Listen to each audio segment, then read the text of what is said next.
গৌৰৱ গগৈ আচলতে ভাৰতবৰ্ষ ভাৰত মাতাৰ কাৰণে কেতিয়া মাত মাতিছে তেওঁ প্ৰত্যেকটো খনতে সদায়ে পাকিস্তানক ছাপোৰ্ট কৰি পেলাই কথা কৈ আছে আমাৰ ইমানকেইজন সেনা জোৱান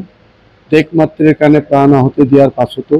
তেওঁ সেই সময়তো কোনো ধৰণৰ অনুকম্পন নহৈ পেলাই তেওঁ পাকিস্তানৰে বা কৈ থাকিলে আৰু এতিয়াও পবিত্ৰ সংসদ ভৱনতো তেওঁ খোলাখুলিকে পাকিস্তানৰ সমৰ্থনত তেওঁ কথা কৈ আছে তেওঁ এবাৰো সোধা নাই যে আমাৰ ভাৰতীয় সেনাই পাকিস্তানত কিমান কি কৰিলে এই বিষয়টো তেওঁ কেতিয়াও সোধাই নাই আৰু তেওঁ সদায় পাকিস্তানৰ কি হৈছে এই কথাটোৱে তেওঁ অনবৰতে কৈ আছে আৰু সংসদ ভৱনতে কৈ আছে আৰু তেওঁ ইতিমধ্যে আপোনালোকে জানে যে পাকিস্তানৰ লগত তেওঁৰ কি মধুৰ সম্পৰ্ক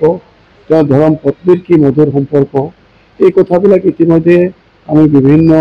নিউজত পাই আছোঁ বিভিন্ন ছ'চিয়েল মিডিয়াত পাই আছোঁ যিটো অসমৰ কাৰণে দুৰ্ভাগ্যজনক যিটো ভাৰতবৰ্ষৰ কাৰণেও দুৰ্ভাগ্যজনক আৰু সেয়েহে আচলতে অসমৰ ৰাইজে